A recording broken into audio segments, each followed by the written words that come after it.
Hi everyone, it is alenajingle, and today I'm going to be talking about my most recent book that I finished reading, which is Anne of Windy Poplars. This is the fourth book in the Anne of Green Gables series. In this book, she is a principal at a high school from the ages 22 through 25, while her beloved Gilbert is away at school becoming a doctor. And I'm just going to mention some names that I found interesting from this book, and I'm going to talk about them in chronological order. So the first name I found interesting is Charlotte. Now, of course, Charlotte is a top 10 girl name in the US, so it's not actually Charlotte that I want to talk about, especially because I have talked about this name in other name videos I've made recently.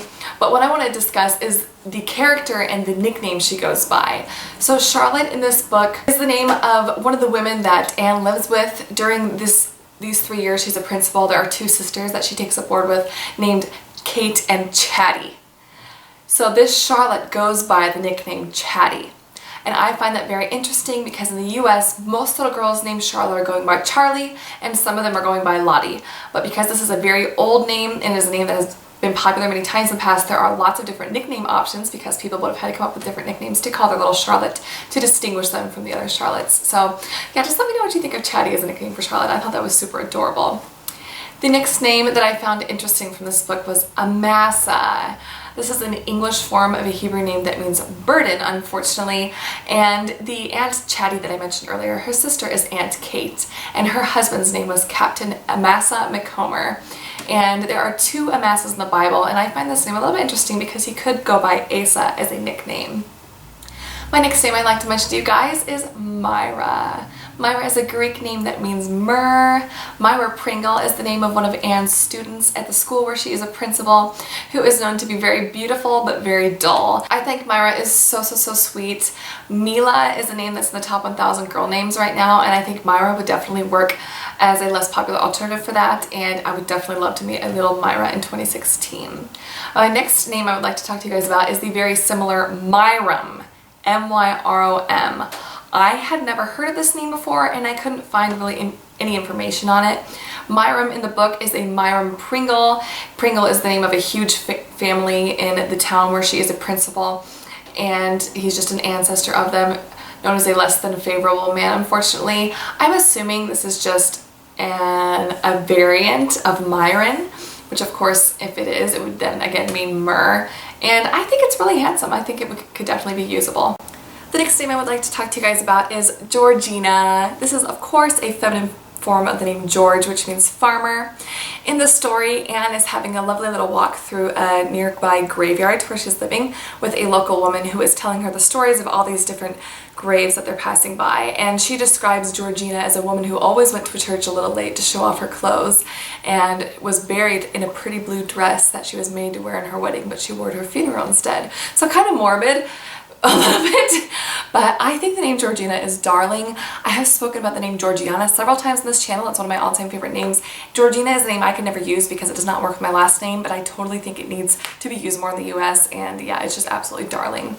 The next name I would like to talk to you guys about is a name I had never seen before reading this book, and that is Meeta or Meeta. This is a German and Scandinavian diminutive of Margaret, which of course means pearl, so a wonderful meeting. In that same scene where Anne is walking through the cemetery with a local woman, this Meeta or Meeta is described as a woman who had a mouse drop on her head during a prayer during church. So that's kind of a funny association. And yeah, names that are short, four-letter names ending in A, such as Emma and Mila, like I mentioned earlier, are definitely in right now, and I could totally see somebody using the same.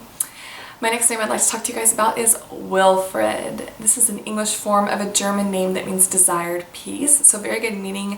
Wilfred in the story is the name of a shy student who invites Anne over for dinner. He's a really sweet association. I think this name would be extremely usable because William is incredibly popular and many people have Freds in their family tree, and this name could honor either of those very well. The next name from this book that I'd like to talk to you guys about is Lennox. This is a Scottish name that means place of elms. So Lennox in this book is a Dr. Lennox Carter that Anne meets when she is invited by a young woman in town who is worried that her father will not be happy when she brings the doctor who she is engaged to over to meet her father. And she helps get them set up basically in a really funny scene. And I think Lennox is a very cool name. I like that X ending sound. I'm seeing this name used for girls as well. I definitely love the idea of it for a boy. The next name I'd like to mention to you guys is Adoniram. This is a Hebrew name that means my Lord is exalted. In the story, Adoniram is the late husband of a crotchety old woman that Anne gets to know throughout this book. And Adoniram is a biblical name, of course, too. He is the name of the man who was over the labor force who rebuilt the temple under King Solomon. I think this name is like crazy handsome. I'm surprised I haven't taken more notice to it before. And yeah, just let me know what you guys think of it in the comments below. I would love to meet an Adoniram. The next name I'd like to talk to you guys about is Upton. This is an English name that of course means uptown. Unfortunately, in the story, there is another funny scene where Anna's at a wedding and there's another crotchety old lady who is telling all of these horror stories about different weddings she's been to.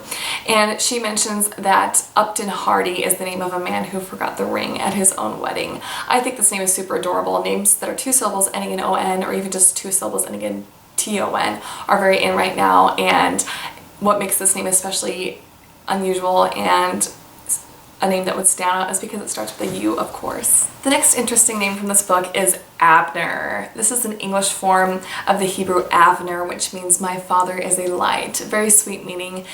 In this story, Abner is a man who lives in town who holds a concert that Anne attends, and there are 2 different Abners in the Bible.